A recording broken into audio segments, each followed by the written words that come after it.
This is the London FinTech Podcast, brought to you by your host, Mike Ballerman, bridging the worlds of suits and t-shirts, of finance and technology, bringing you insights, stories, and inspiration from the golden age of opportunity and innovation happening in London right now.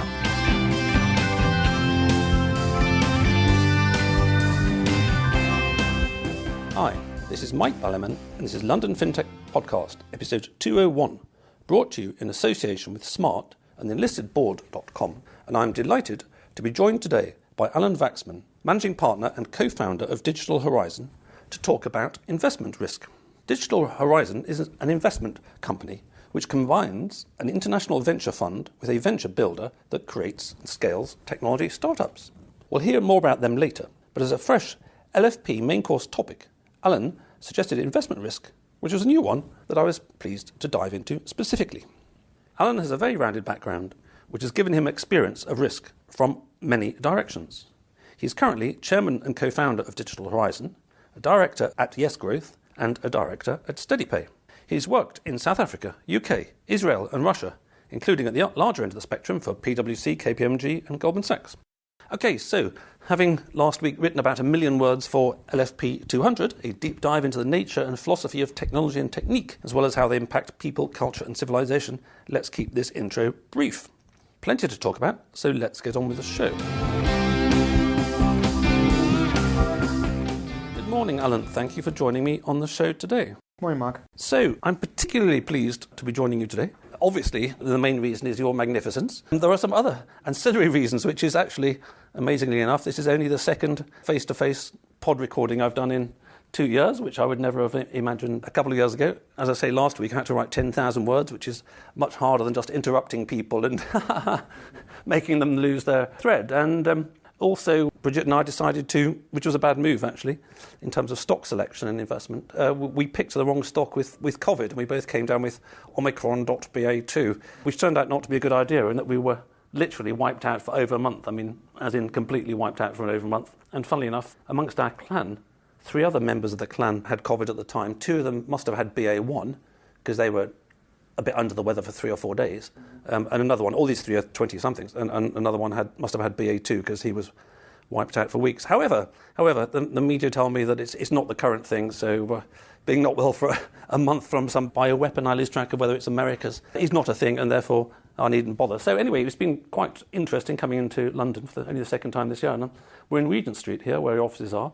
And actually, I was quite surprised as to how quiet it is on Regent Street. We're recording this the Tuesday after Easter, so it's family holidays. So actually, I thought there'd be quite a lot of shoppers out, although some people will have been away for holidays. So what's your perception as somebody who's a central Londoner, or the West End perhaps it's called, about London returning to, quotes, normal, old normal, new normal, or whatever? Is it just quiet this week? Was it busier a week ago? Or? Yeah, I think people are still just coming back, Mike. And I think, as you mentioned, face-to-face meetings, some risks are worth taking.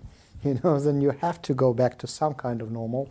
We are social human beings, and I'm not sure that all of us want to live just over a screen for the rest of our lives. Is it going completely back to normal? Doesn't look like it. I think COVID has profoundly changed some of our behaviors, and especially where we invest in technology. It's normal for people to meet now remotely. It's normal to have 1-2 days off work. So it is a bit quieter in offices from what I see.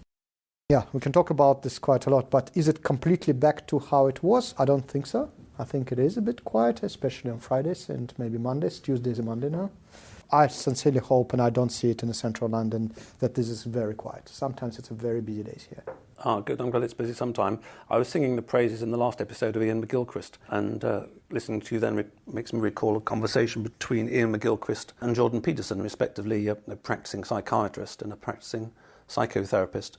And they had a complete meeting of minds from a psychiatric and psychotherapeutic perspective, but it applies to all perspectives, that it is a radically different process and experience to do psychotherapy or psychiatry face-to-face than it is to do it over the phone or over pixels. There is something, and obviously from a therapeutic perspective, there's something very important about all the breadth of our indescribable humanity and senses and all that you pick up by being with someone. And as I said, at a more sort of prosaic level, then one of the things that actually I always liked about doing a podcast in the past, when it was face-to-face is that you meet a human being and you chat, and quite often walking to the lift, you find the most interesting things. And then, for example, the last one I did face-to-face, I was talking to the chap after the podcast last autumn. We were walking to the lift, and he happened to mention that the founders of his company also owned a huge chunk of Queen's Park Rangers football club, which had no relevance to me whatsoever, but that was sort of, just pretty interesting in itself. And in terms of the balance of old and new ways of doing things, then, as I mentioned on the podcast before, what people have said to me is that they've been pretty impressed and pretty amazed at how well companies have continued to turn the handle and can keep the machine going from home. But the one challenge is the challenge of creativity. If you're getting together, if you're chatting, or there's a drinks thing or coffee, it's the non-lateral, it's the right brain stuff that enables you to think of something that you wouldn't have thought of before, that if you were doing sort of too linear a process. So talking of nice places and travelling, so very briefly, because I ain't been there, you were saying that you've been to the Galapagos Islands, which sounds quite nice. Yeah, so we decided, after it's going back to the same COVID, after about 2.5 years of sitting basically just around UK in this, we need to kind of take the kids somewhere, see somewhere where the nature is less touched by the COVID than everyone was. And it's an absolutely amazing experience. I think they've done an incredible job in preserving the islands. I lived around the area, you could see from my background, South Africa and obviously Mauritius there, Seychelles and all this. If you compare those islands to Galapagos, the way that they maintain the nature, for me, it's absolutely superior. So I think the other thing is you really see, that Galapagos is all connected to Darwin and to the evolution and how they link themselves, is you can see that adaptation is the most important thing in this, how the animals in different parts of this island actually adapted to different conditions in each island. And as we adapt now to COVID, to new environment, to new risks, this is how the animals adapted there in Galapagos. But highly recommended. It's an incredible experience for the adults, for the kids. And it's interesting, it's a new settlement, Galapagos. People really started living there only 1835. And there was no indigenous population. So everybody there is almost an immigrant except the animals. The other thing, which is the last thing about Galapagos, which completely, you can see how the energy consumption and evolution of energy really flew from whaling, which they were doing, turtles, which were used for illness, to oil. And now we're talking about wind, solar, warmth. So there's this continuous evolution, how we light our houses, how we warm our houses, and how people become rich around energy. Yes, as Heraclitus and the Buddha said at roughly the same time, everything's always changing, which is both a threat and an opportunity, of course. So I mentioned that in terms of changing, you moved around the world. We haven't done any past life hypnotherapy or anything like that, but maybe in a prior life you were a Siberian nomad or something, and you always had this sort of wanderlust. I've got some friends like that, actually, who always move to a new place at a far greater frequency than you. Say it's wonderful for about 2 years, and the third year get bored, and then they move again. They must have been nomads in a prior life. So, briefly, what's your sort of background? And obviously, sort of wave the flag for risk, so the audience know which particular angle you're coming from risk, and what is it that drives you to keep moving around the world, and where are you going next? Because I'd like to know, because I want to go somewhere else. I think one thing, as a person who moved like 4-5 countries actually in my life, never confuse tourism with immigration. There is a huge difference between, really. My family, when I was a young kid, left Soviet Union 35 years ago. I grew up in Israel and South Africa. I worked in both of them, in banking, in risk, and then becoming a consulting partner for PwC, really looking at capital markets and market risk. Worked in Russia for about, almost 9 years as a chief risk officer. Coming back to about 4 years, really thinking, what is my career? I've done so much risk and finance. Where the real risks are? What's the next opportunity? And I was about 38 years old at the time and decided, look, I'm experienced enough to understand now risk and spend it there 18 years, almost 20, dealing with all kinds of illness. What's the next? The world is, as you say, changing in this. And that's how I ended up in a kind of really on the whole different side of risk in VC, running a VC firm, starting really from building new companies and then moving to investing, because I think you first need to understand how it's built before you start spreading money around. And that's the main risk, I think, which you find in investment firms and VC firms. Most of them are just financial professionals. They don't know how it's built. They don't understand really. They just look at the figures. That's why we have an investment fund and we have a venture builder where we actually, all of us are co-found companies to understand this. So that's kind of brief. My career, again, as you mentioned, worked in South Africa, Israel, UK, Russia, back in the UK. Where's next? We currently have offices here in London, in Tel Aviv, and in Dubai. So far, we think it's a good kind of spread, I guess, between different cultures and different type of companies and how they grow in investment. But we are actively looking at some of the more South Europe, which is a good base. We're actively also looking around Asia, and we invest in this more around Indonesia, India. This is interesting markets right now. Well, moving on to the main course on investment risk. As we were talking about beforehand, one could do a podcast on risk once a week and still never have said everything about just FS risk in a few years' time. And there are always new types of risk. And in terms of your diversification strategy there, just of geography, I came across a new term that I hadn't come across so directly. I mean, of course, I was aware of it in the past, but it was never such a thing, which is jurisdictional risk. In terms of being flat on my back for about 4 weeks, I managed to watch even more YouTubes than I do normally. And there's a good channel I can recommend called the Nomad Capitalist, who helps, I think, 7 or 8 figure entrepreneurs diversifying particular jurisdictional risk and passport risk and all this kind of stuff. And that was a concept that strikes me as being increasingly relevant. I mean, prime examples being in Canada, where the Liberal tyrant suddenly said, if you gave money, some GoFundMe, to people who disagreed with me a couple of weeks ago, we're now going to freeze your bank accounts and all this kind of stuff, but also expands the whole vast range of tax rates going through the roof, regulations going through the roof in places, a whole bunch of complexities which go into how attractive a country is or isn't for business. And in particular, I like one of his phrases, legacy brands. The likes of the UK and the US are legacy brands, so he's quite pro, I think, places like Georgia and Serbia and all that kind of stuff. So not only is everything changing, but there's sort of a meta-changing about the meta-changing, because in the past I wouldn't have seen jurisdictional risk within the so-called West as being that much of a thing. Sure, I mean, being in France and Germany is slightly different, but in particular I think jurisdictional risk, to your being spread around the world, is only going to get more important as and when CBDCs are introduced.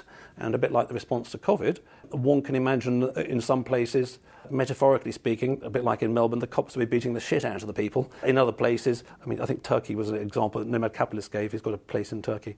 Yes, they had rules, but nobody obeyed them.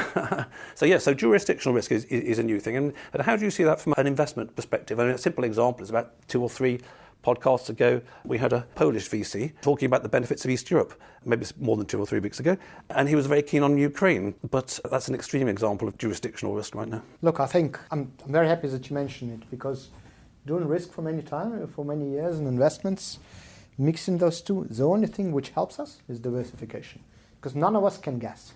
All of it is a guessing. Today we think US is a safe place, or UK is a safe place. Tomorrow Serbia is a safe place. On this. The only way that you do is you try to diversify it across different, so it is a jurisdiction diversification. So we traditionally run, as I said, Dubai, Tel Aviv, UK. We've got a fund in Mauritius Southwest. Why? Because traditionally South Africans and Indian, a lot of investment goes through Mauritius. So by having this different diversified structure and continuously invest in different regions. So you had a lot of VCs saying, we only invest in Silicon Valley, which was wonderful. You made lots of money on that.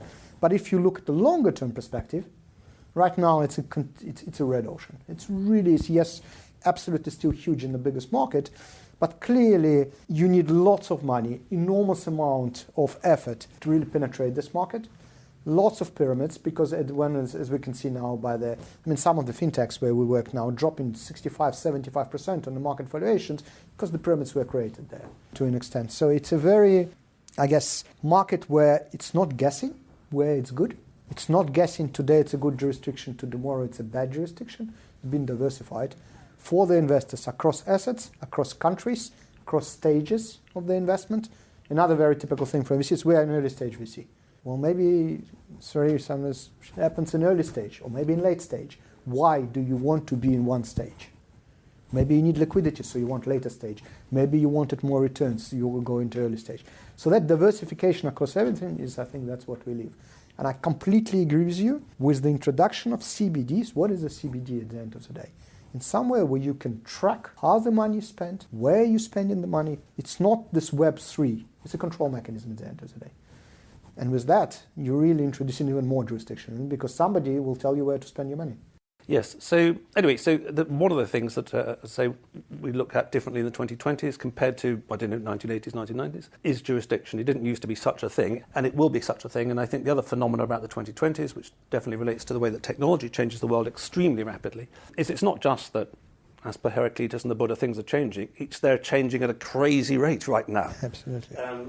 I did actually include a line, which I didn't say in the LFP201, about something that was regarded as a mental illness when the LFP started, but now is sort of obligatory to teach sort of infants in schools. But the rate of change is very crazy as well. So going back to more traditional investment perspectives, one of the things that used to drive me around the bend, still does to a certain extent, when I was a fund manager, is that people would talk about modern portfolio theory, by which they meant a paper written by Markowitz, whoever it was, in the 1950s, which says, this ain't like the world at all, but let's just as a fag packet assume that volatility is a measure of risk. And so you get, and we touched on this in a podcast last year with Smart US, where the US authorities or regulators are as crazy as the ones over here, and you get this concept of high-risk investments like equities, because they can go up and down, and low-risk investments like bonds. Embedded in pension planning in the US and UK for sure, is as you approach retirement age, you should invest in low-risk assets. Well, look, there's been a bloody 40-year bull market in bonds, and now they're tanking. And at this rate, given inflation, they're going to keep tanking. That ain't low risk. Not only is the capital price going to collapse, you're guaranteed a yield for the foreseeable future, which is negative in real terms. If you have sufficient funds, or even if you don't have sufficient funds, bunging all your funds in a bond at the age of 60, 65 or 70 would be nuts. Whereas putting it into real assets, it's the other way around. So, and this touches on a number of things, one of which is that people, regulators, plenty of people in FS, frankly, don't understand what they mean when they say the word risk. It's this misunderstanding that the short-term price volatility is a measure of medium-term risk, which it ain't. If I buy, say, the FTSE 100 today, it's going to go up and down a hell of a lot in the next 5 years, but it's roughly speaking a real asset, or a proxy for a real asset, just as if I buy a building in Regent Street. Okay, the price is going to change, but I assume in 10, 20 years' time, it will have, roughly speaking, been a real asset. So how do you see this thing around, there's a kind of legacy issue here, which is people are still considering risk as short-term volatility, whereas anybody who knows anything about markets goes, no, that's how it was the last 40 years. It has changed. Yeah, I think people traditionally got those buckets. These are low-risk assets. Low-risk assets, actually, from a risk perspective, remember, risk is the probability multiplied by likelihood at the end of the day.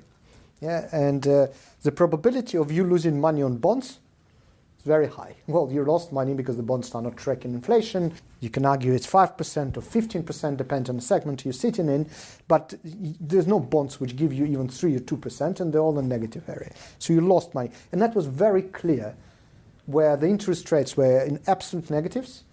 That's the only way forward for the bonds is negative, and it was quite a few years. But no, we still get a lot of advisors coming in and says you need to allocate most of your portfolio in bonds. That's basically just lose money. It's not a risk, it's a certainty on this. Next, saying let's put money into kind of gold and US dollar and all this. Very conservative.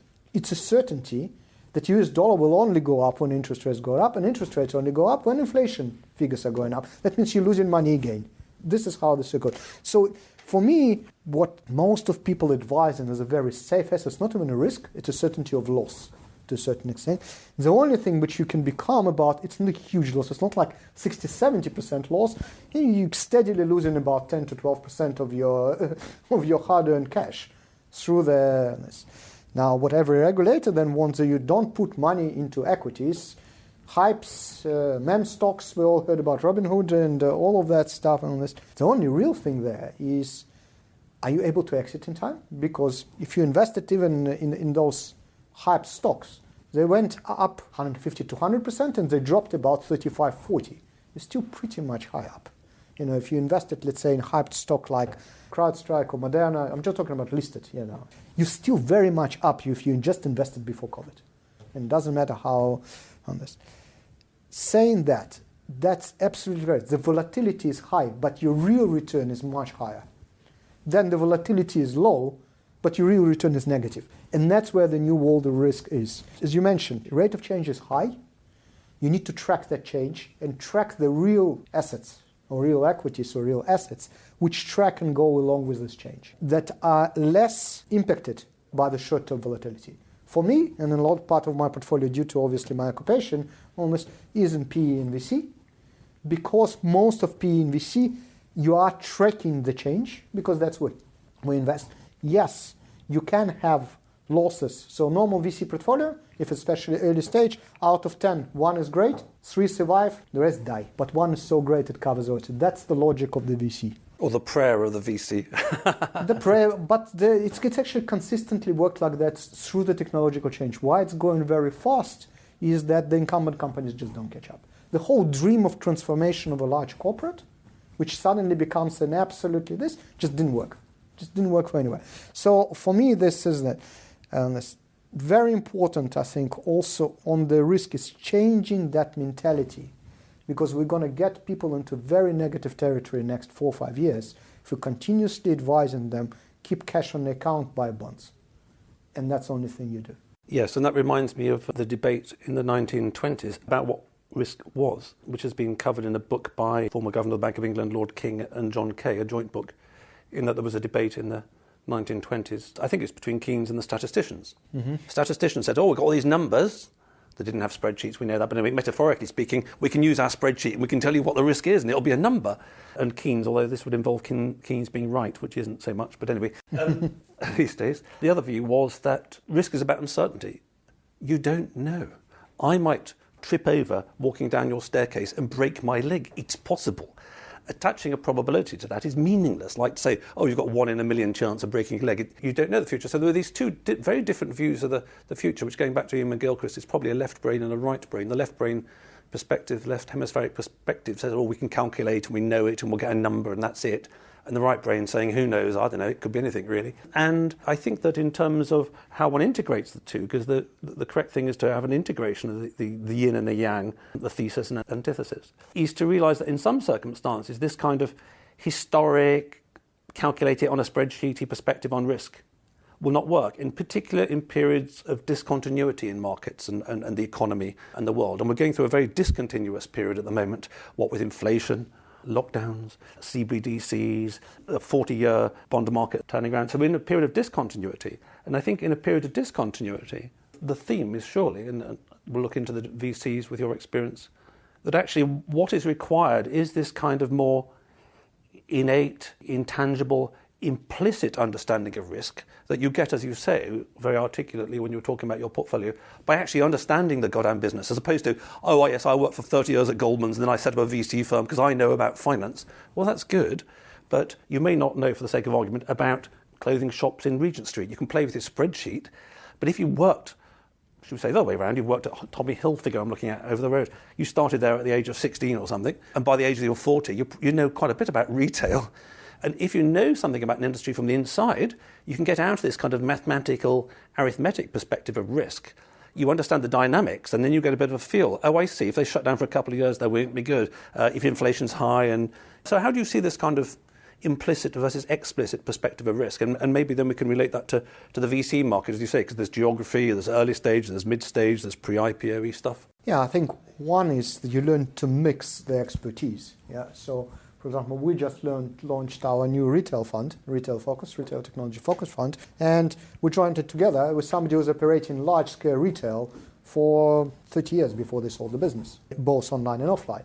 So what we really see is the mixture between, you need to understand the figures. I'm by no means saying let's forget about all the finance and start investing based on our gut feel, but you need to mix the two. And if you just go understand the spreadsheets, then you're really playing the same game as the central governments are playing. Let's put that much money in, the interest will go up. You're really kind of at the mercy of people having different agendas and having huge problems to solve, social problems, and this. You're not really investing in this. So for me, to manage it, check that who you work with has an understanding, both intrinsic to the industry and the financial. You need to have, otherwise they might be just operators, they don't know what they're doing with money. I think in my experience, you need to spend some time close to the money, because money is very different to the real thing sometimes. At the end of the day, it's just a measure. The other thing, you need to understand the reality. Not to mention a specific company, not to advertise it, but there is a company in Latin America which from 0 to 150 million users scaled in 2.5 years, payments. Could you, without tech, do that? No, you couldn't. It's impossible. You would open one little shop and what then this. Can you get 153, almost 3 UKs, 2.5, 2.7 to be more precise, on this in less than 3 years, in 2.5? You couldn't. So technology allows you eventually enormous speed of adoption of your product, which wasn't possible today. That you need to understand. Then you need to dig into economics of that adoption. It'd be completely bullshit. I mean, I give you free everything, which a lot of those guys do. But the logic of that speed is quite important to understand. And then what do you need? You need to understand marketing. So in our firm, we're actually been established by finance and marketing, really, competencies, because marketing and the digital marketing, how fast this spreads and how that adapts is really absolutely key. I'll give you an example which is always fascinating. Do you know what click trust is? Not off the top of my head, no. Can I phone a friend? Absolutely. Click trust is how much each country, society, really trusts in the validity of a click as a legal transaction. Some societies trust very little. Some really trust a lot. And based on that click trust is really how adapted are digital products, how fast. So it's a pure marketing concept and it's in your head. It's not a spreadsheet, it's not a financier, it's really market research shows you that in one country, the click really means for the person, that this is an open account, for example, and this is binding and it's okay. In another country, I don't trust anything, I want to see the lawyer, and I want a signature. In the third country, I don't care about the lawyer, the signature, I don't care about your click. I want to see the cash and the guy who gives me because I only believe in commerce. A lot of it is Southeast Asia this way, still that way. So there's a lot of concepts which you need to go that, but not sure. It's a long answer. Well, I think it's good because it demonstrates, in many ways, I'm talking about McGilchrist is in my mind. I've been listening to him over the weekend, but McGilchrist and his divided brain, he said when he was young, he was struck by the radical difference of perspective between Platonic view of the world and Aristotelian. Plato has got his essences. There's this ideal chair, which these are just sort of, poor versions. And Aristotle came from the opposite direction, which is there's no such thing as an abstraction. We create the abstraction. There's your chair, there's that chair over there. They're all different, and we abstract the idea of a chair from it. And, of course, McGilchrist, decades, having been both an English literature professor and then a psychiatrist, is integrating these two worldviews. And in terms of portfolio management, you use the phrase finance, but one could equally, thinking back to my days in investment, apply the phrases top-down and bottom-up. They're nice and simple, Plato and Aristotle. Top-down and bottom-up is more obvious for those people who didn't do sort of Greek philosophers at school. And from the top-down perspective, okay, I've got 10 shillings and sixpence. How do I invest that? Oh, I better not buy bonds because, Alan agreed with me. I don't know where those. I have a few equities, I have a bit of VC and this. So I have to do that process, which is the top-down. But equally, and this particularly applies in the equity world, and absolutely, I'm sure that's equity squared for VCs. There's no point me just buying an early stage fintech because it's an early stage fintech. Then the bottom up really comes in, Let's just take Seedrs for the sake of argument. Don't know how many people are listed on Seedrs at the moment. Let's say there's 24 companies raising money. I shouldn't just buy one of those at random because it might be a really, really bad thing. So it's integrating the two. And in terms of integrating the two, let's just start with the top-down perspective. So you were talking before about traditional assets. And I think actually, when you were talking, I was thinking, well, actually, pretty much, just to simplify things, before 2000, traditional assets were only cash equities bonds. Like if you do a pension fund in the 80s, they've had those. Yeah. VC wasn't really a thing outside of America, say before 2000. Over here, it's really taken off quite a lot, and it is now. So just from a top-down perspective, how do you see VC as an investable asset class using the abstraction top-down perspective? How do you see it? If you were retiring tomorrow and you had a pension fund, and I said, you've got $1 million in your pension, so you think, okay, right, I'm going to invest some in cash, some in bonds, some in equities, which again is an abstraction because equities per se, or which bloody market, I'll invest some in VC. So just a very old-fashioned, old-schooly approach from the top down before we come to the bottom up and then, early stage or later stage. How do you see VC as an asset class compared to these other ones? I mean, how correlated is it? How non-correlated is it? Or is it just something completely different in your mind? So, not going into the detail of the VC. Generally, VC is much less correlated than any other traded assets, because anything traded assets is subject to monetary policy. And we can see how much monetary policy really means now to markets. Yeah.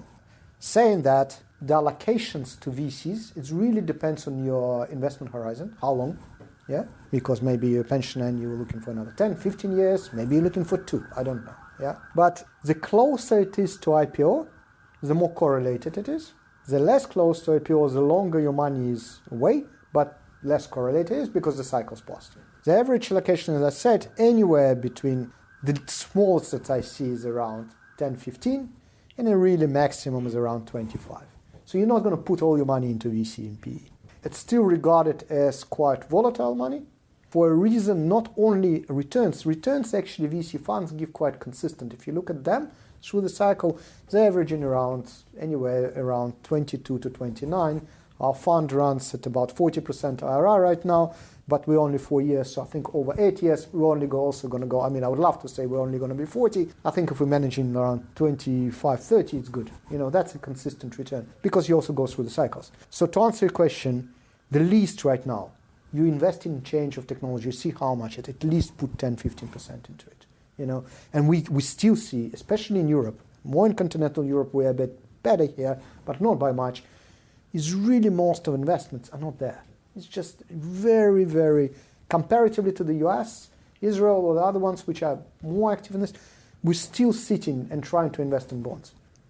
The correlation-wise, if you've got a multi-stage, what I call diversified VC portfolio, you can make it very uncorrelated to cycles in monetary policy, markets going up and down, really, because you'll have some earlier stage which is less related to it. I think I would say the financial crime, which a lot of funds, larger funds are committing, there is no allocation. Allocation is so tiny, it's unbearable to you as an investor in this pension fund. You don't even benefit from it at all. You benefit from oil price and interest rates, which completely market driven. And today we have an oil crisis. Tomorrow we don't have an oil crisis. Yeah, and the prices there is as volatile as any VC if you think about oil. Okay, so that's nice and clear. Then just taking this Gedanken of a listener has got £1 million portfolio or £10 million portfolio, and let's say they're 60 and they've got good life expectancy, because if you're 95 then you don't want to be investing in a 15-year fund. Yeah. If you're 95, unless you like your children, you don't want to be buying vintage port en primeur. You won't be around to drink it. Maybe because it's a relatively new asset class, maybe because historically it's only been for big players who can write large checks out. But just from an amateur perspective, VC is quite a challenging industry to invest in. So for the sake of argument, let's say I have £1 million and I go, I'll put a third in equities, I'll put a third in VC, and I'm stupid, I'll put a third in cash, because maybe I need the cash, because I'm going gaga and I need a care home, or the NHS doesn't work, or whatever. Then, within the equities, I can say, gosh, no idea, I will allocate myself into some index tracker thingamajigs, some in the UK, some in Europe, some in Asia and some in America, and I can do that for transactions with iShares or something like that.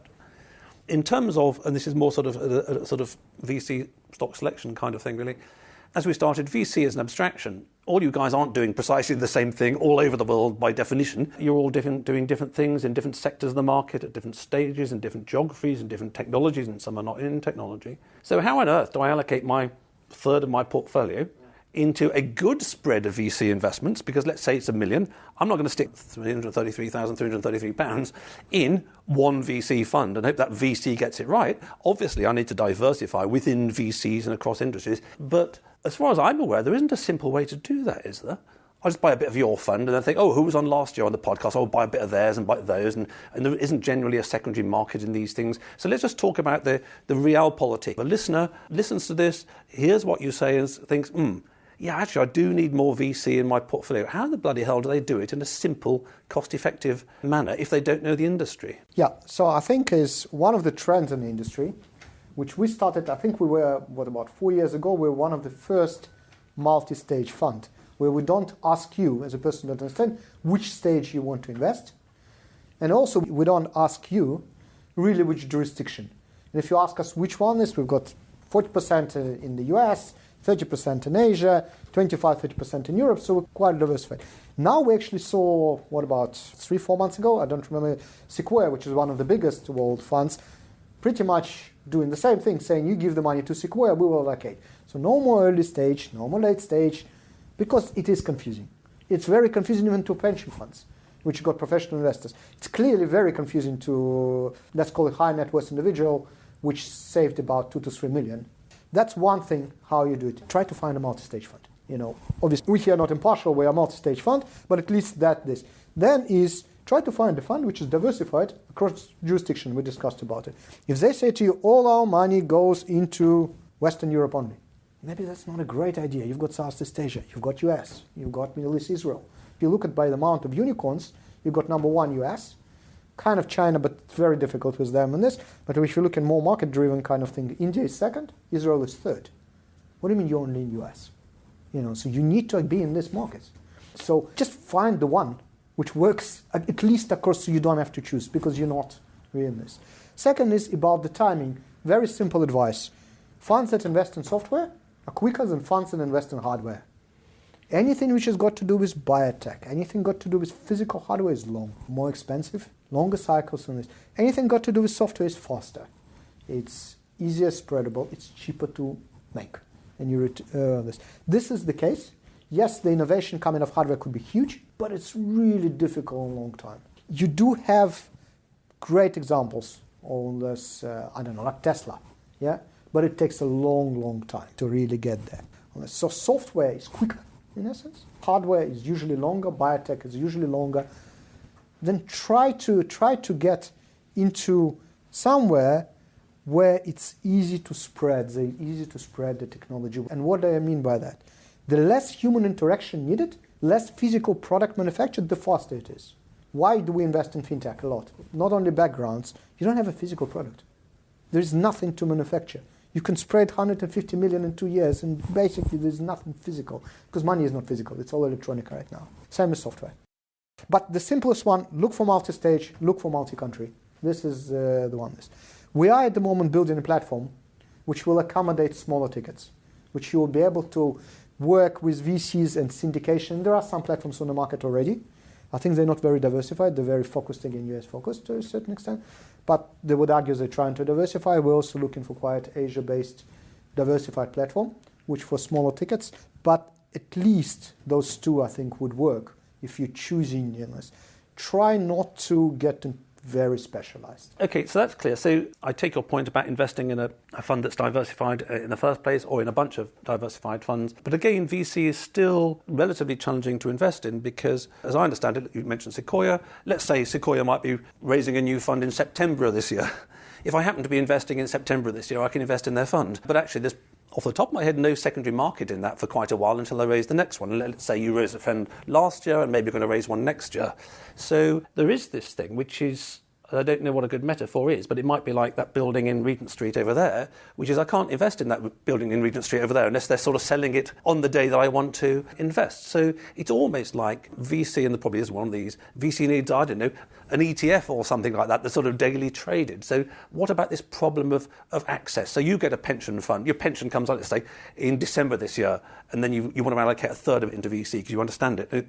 But no, quotes, no one's doing a VC fundraise in December, so you can't actually invest in it. Yeah. There's various windows. It's like, it would be like trying to invest in IPOs.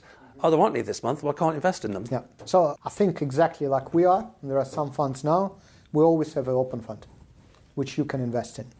And to solve the second problem, which is liquidity, is your secondary trading. And if you do have a multi-stage, it means later equities, there is liquidity in the secondary if you want to invest. That's a very short answer. Yes, exactly. and that's a good one. And also, as I recall, that there are more than one or two these days, VCs who've listed themselves on the stock exchange to provide an indirect exposure to themselves. I personally don't like that because as soon as you list yourself, you still become a part of overall volatility. Doesn't matter what your portfolio is. It goes like that. Yes, we shall see. Right, good. Okay, so before we wrap up the show, I'd like to thank all you listeners out there. I'd like to thank Alan for being the first person not to be a bunch of pixels as a guest.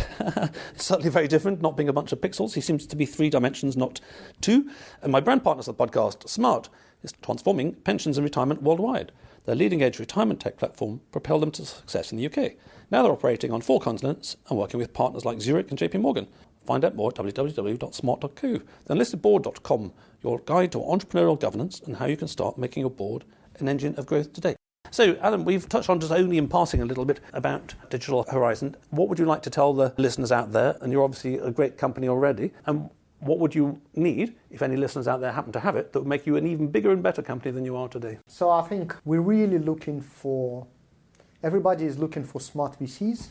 We're really always looking for smart LPs, smart investors, which will add a lot of value both from that they have operational knowledge, financial knowledge, and something that will drive the business going forward.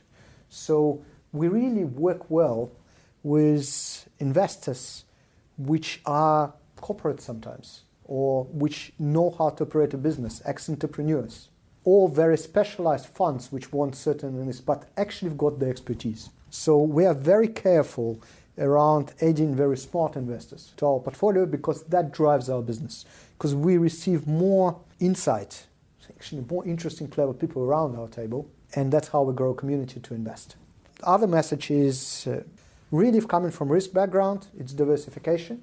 So when you consider Digital Horizon, we diversify by jurisdiction, by stage, and by ability of the companies to scale fast. And that's why we're in fintech and B2B SaaS. We discussed it, no physical real product. We don't really invest in this. So we are able to give liquidity to our investors within the first 2.5 years. That's what we've done already, as opposed to you waiting 8 to 10. And after 2.5, 3 years, you return your money, and then you wait for the investors. So that diversification is really core. Our big challenge is really to have the right mix of investors, what we want to do, in Europe, Asia, US, and to have that conversation with them, as opposed to, give us money and let us forget about it and come back in 12 years. Yes, you strike me as having some parallels with fintech boards that want smart angels.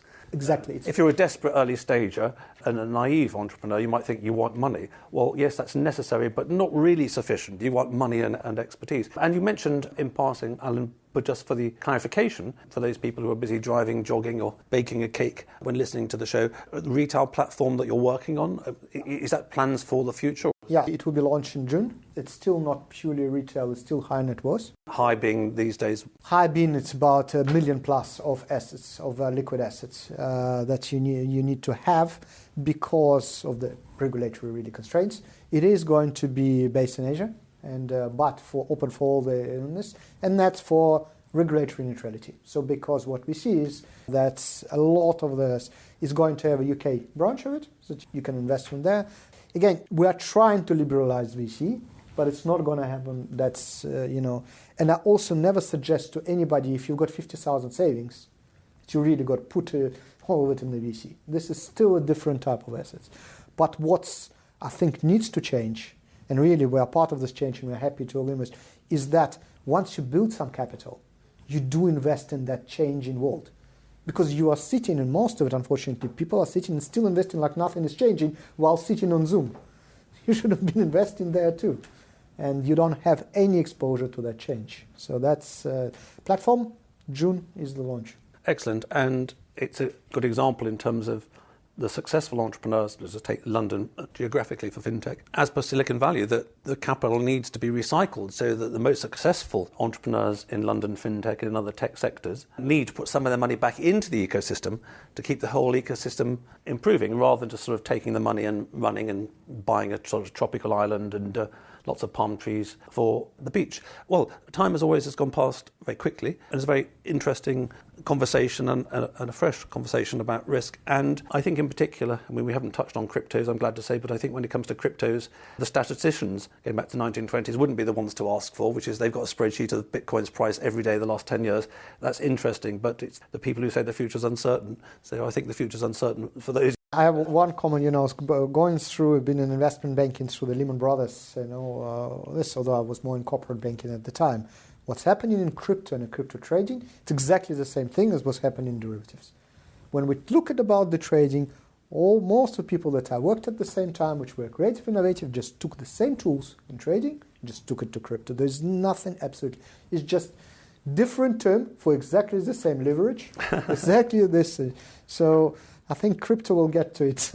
Yes. Well, then we're starting to get back to de-dollarization and return to gold standards or commodity standards, which we touched on a little while ago. But I think the thing that's come out very clearly from what you're saying here is that in FS, and in particular, this is only leveraged in venture capital, which is a higher risk asset than others, the undoubtedly discontinuous nature of the culture, the environment, the economics today means that one needs to approach the whole question of investment risk, whether it's a personal investment, what you're going to do with your own money, or professional investment risk, with a discontinuous frame of mind. It is no point, as financial journalists seem to do all the time, repeating mantras from 70 years ago, papers that nobody's ever read anymore, that started with, this is a simplifying assumption that won't operate in the real world, and let's hope that the regulators catch up with that at some point.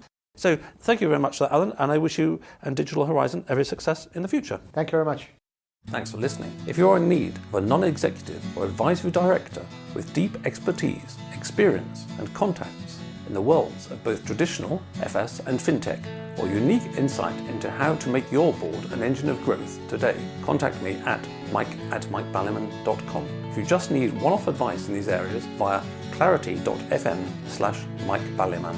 We could sit in a bender all day, watching the firelight dance, watching the firelight dance. We could walk in the mountains before dawn, watching a happy moonrise, watching a happy moonrise.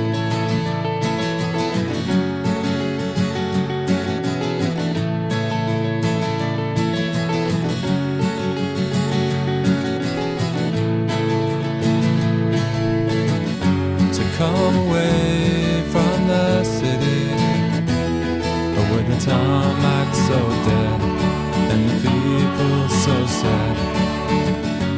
Come away from the city, with the faces so grey, with the pain of the everyday.